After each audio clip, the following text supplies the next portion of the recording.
సిక్కుముళ్ళు గప్పి రంగులీనుతున్న లోకమంటే పెద్ద నాటకమే తెలియకనే సాగే కథనం.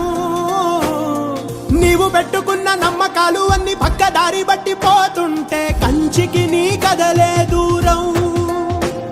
నీ సేతుల్లో ఉంది సేతల్లో చూపించి ఎదురేగి సాగాలిగా. రేపేటవులో తేలాలంటే నువ్వెదురు చూడాలిగా.